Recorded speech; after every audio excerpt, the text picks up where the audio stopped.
Enacted in 1974, reconciliation allows Congress to direct one or more committees to produce legislation that changes mandatory spending, like Medicare and Medicaid, taxes, or the debt limit. It has a significant impact in the Senate because it is limited to 20 hours of debate and can pass with only 51 votes. It is a complex process which limits provisions that can be included. The Congress has begun the process of using reconciliation to repeal parts of the ACA. Here's how reconciliation works. Step 1. Both the House and Senate pass a concurrent budget resolution. It includes instructions for one or more committees to produce legislation affecting the budget. The instructions usually require monetary savings by a specific date. These instructions provide the amount of budgetary change to be achieved, the time period over which such budgetary change should be measured, usually 10 years, and the deadline to report legislation. Step 2. Each committee tasked produces a bill that meets reconciliation instructions. This legislative language is packaged into a single bill by the Budget Committee. Committees given reconciliation instructions for repealing parts of the ACA are the Senate Finance Committee and the Senate Health, Education, Labor, and Pension Committee. In the House, the Ways and Means Committee and the Energy and Commerce Committee. Committees must comply with reconciliation instructions. If not, they will be sidestepped.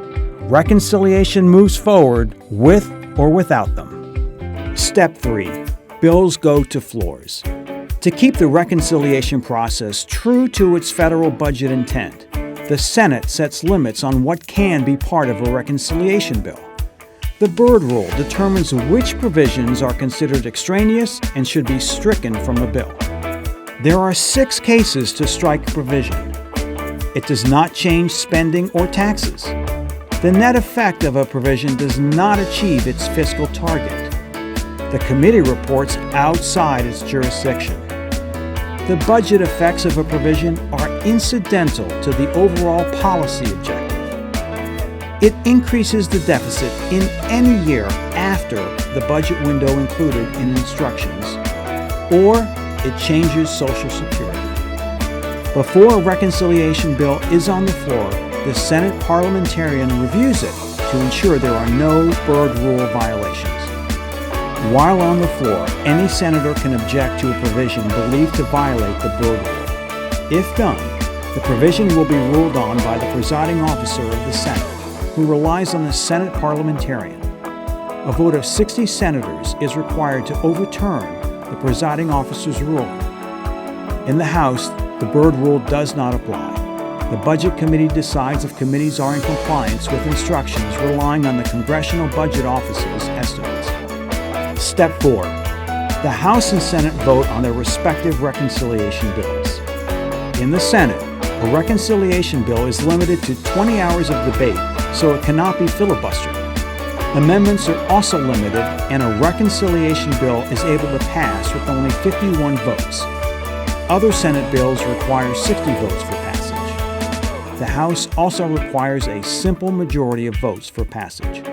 Step 5. The President signs the bill into law. The reconciliation bill goes to the President for signature. As with any bill, if the President vetoes the bill, it can be overturned by 2/3 majority in both houses. While only one reconciliation bill can be passed for each fiscal year, since none passed last year, Congress will likely introduce 2, one for fiscal year 2017 and the other for fiscal year 2018.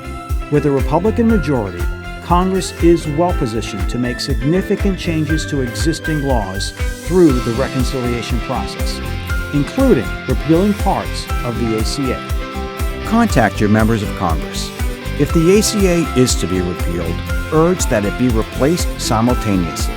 If it is not replaced simultaneously, urge that the hospital cuts in the ACA be restored. To learn more about reconciliation, visit aha.org/transition 2017.